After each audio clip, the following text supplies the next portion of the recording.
Okay, guys, so here we are, of course, certified tour guide in front of you. We can't waste any more time, baby. Let's just jump into a tour. You guys ready for a little tour? Yeah. It's tour time with Tom, baby. Let's do it. Hello, holy crap, look at that. I used to do that. That's me. Holy crap, pointing at stuff. That's what I used to do.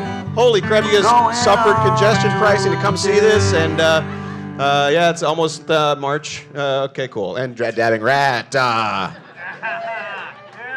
All right, that's the leprechaun.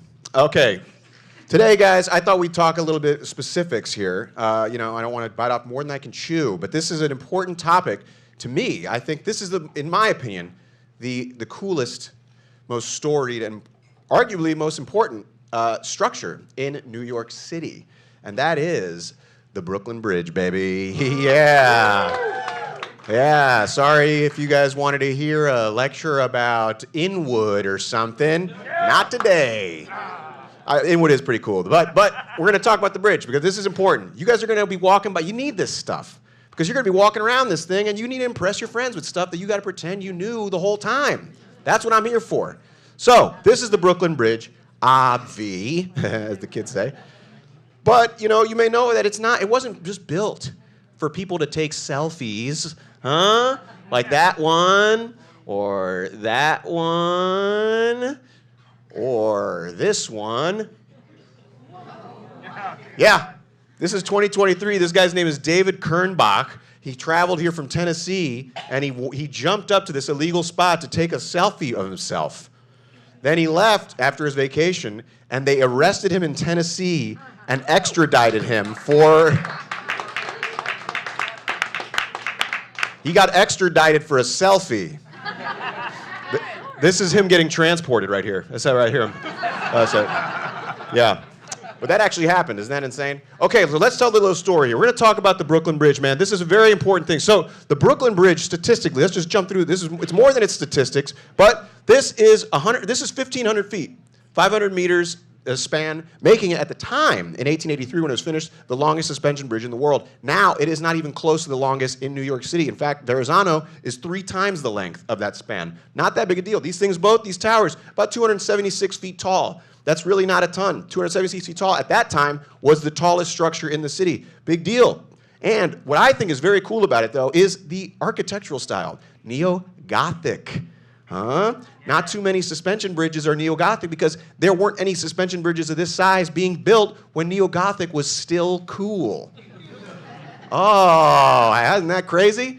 So you can see, if you look closely, you can see the Neo-Gothic influence when you look at, for example, the vaulted arches there, huh?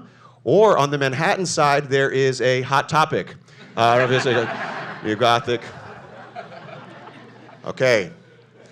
So, we're going to keep this moving here. All right, so let's talk about John Roebling. John Roebling is the guy who basically designed the bridge. This was the German genius, German immigrant. He came here from Germany, was actually one of George, if you guys know who Hegel, the famous philosopher, actually said this was one of his best students ever. Big deal, right? So this guy comes over here, middle-aged, engineer, and he does what most middle-aged engineers who immigrate to a new country do, and he tried his hand at creating a farming utopia. It was a failure, unfortunately.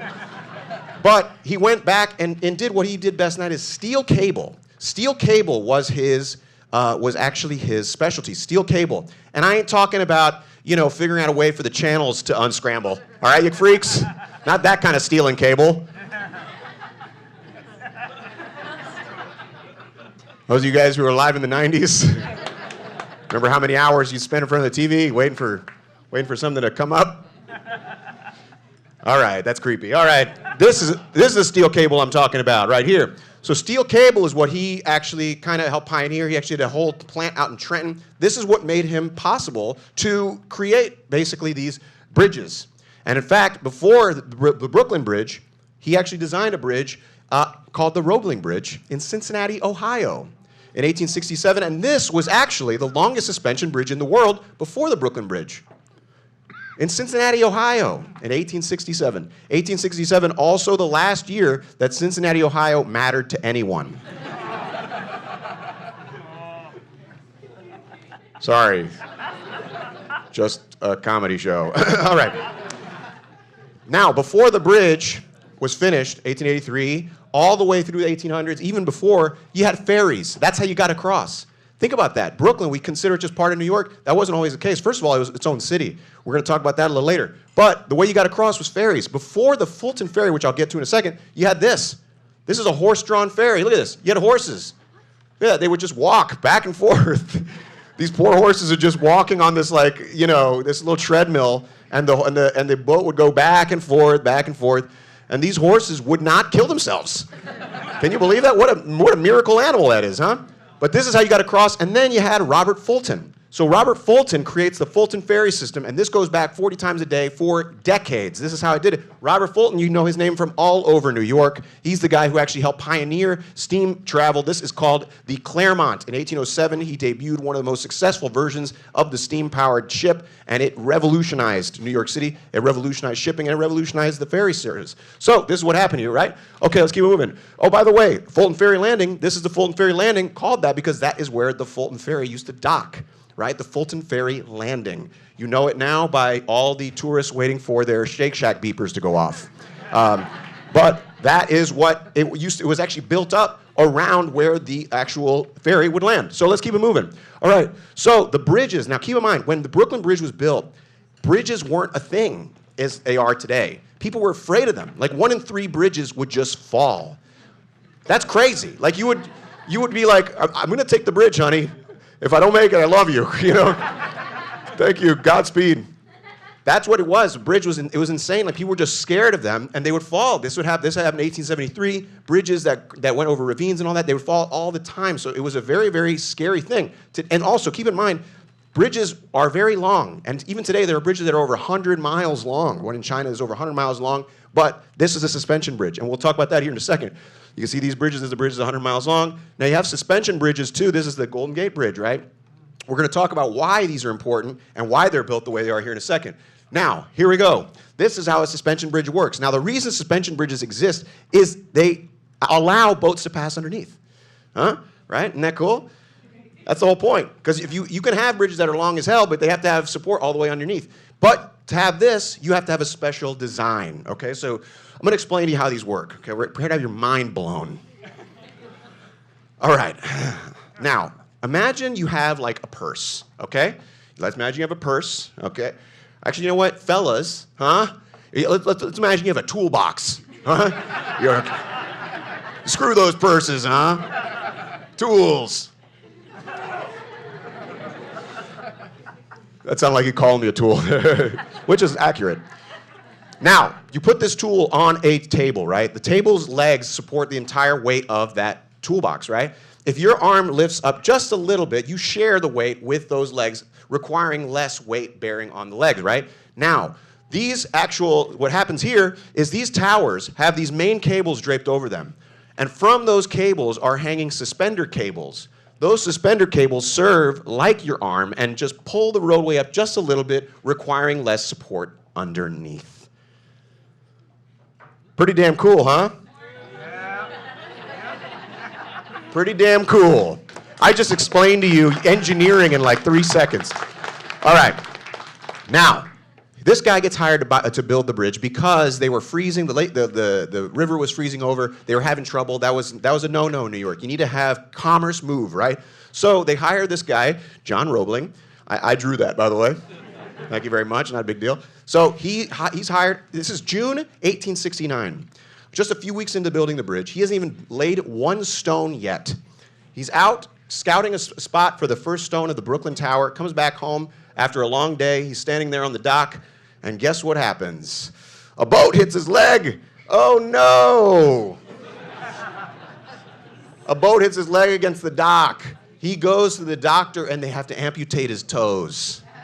That is no joke. They had to amputate his toes. He goes home and he says, "Doc, I'll take it from here. Thanks a lot." He goes home and he uses this, he's a genius, he has this idea called hydrotherapy, which is the use of warm water on wounds.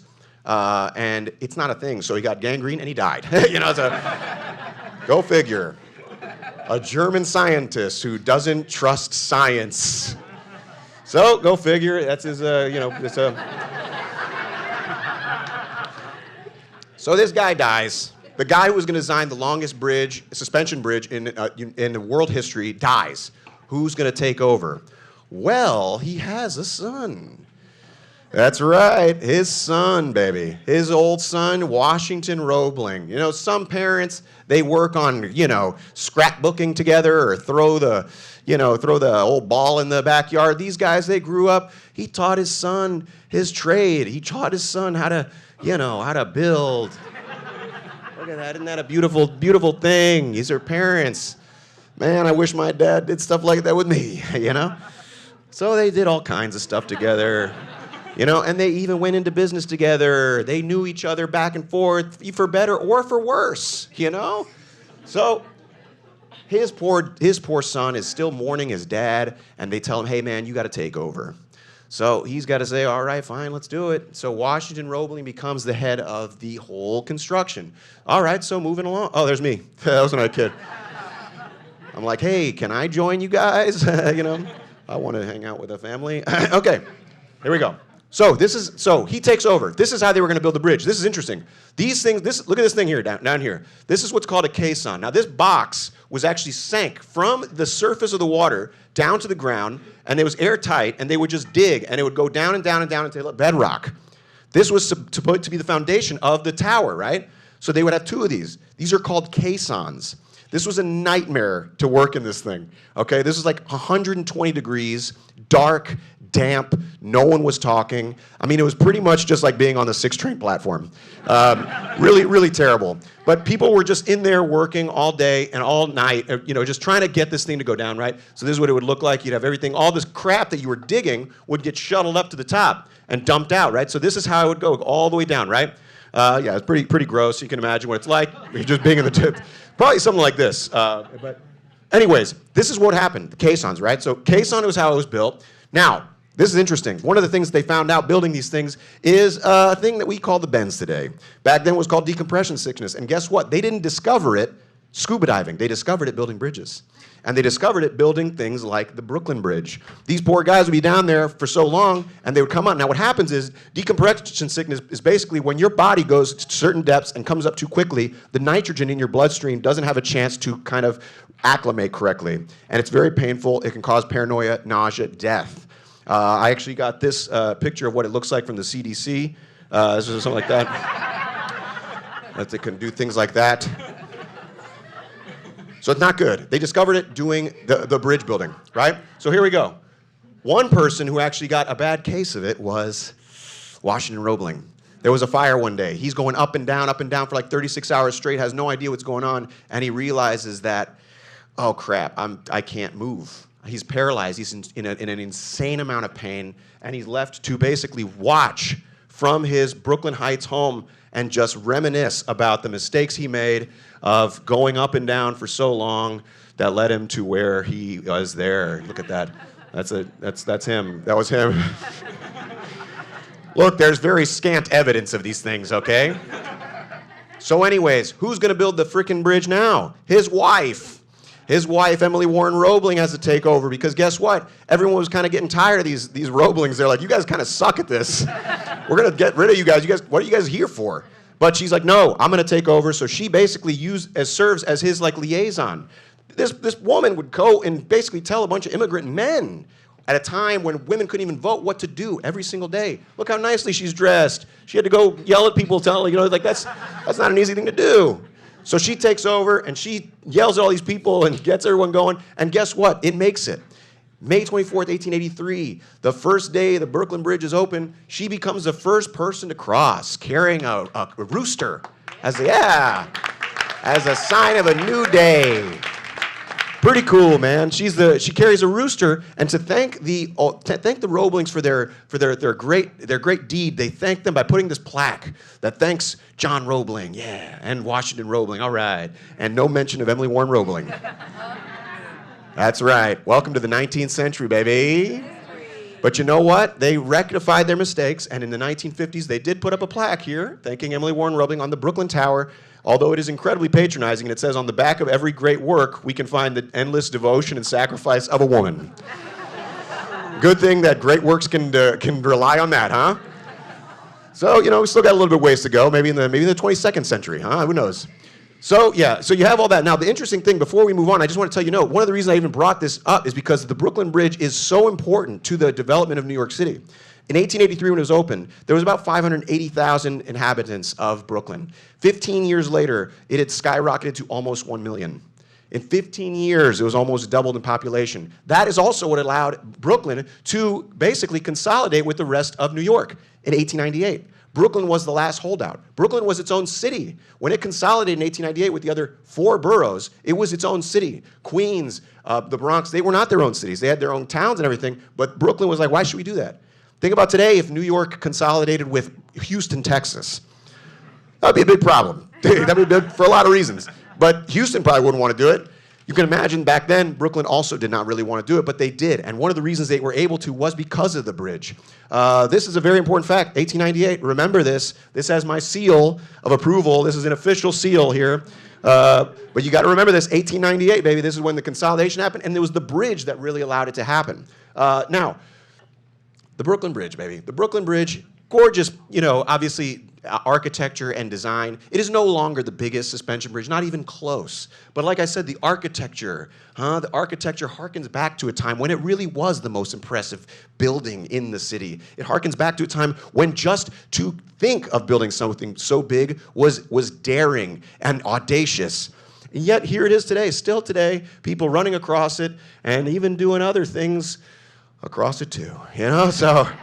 Kind of nice, and we covered that all in like 15 minutes. Pretty cool, huh? If you ask me, that's Brooklyn Bridge. All right. Well, I don't know. I think that was pretty good, right? All right. Well, we're going to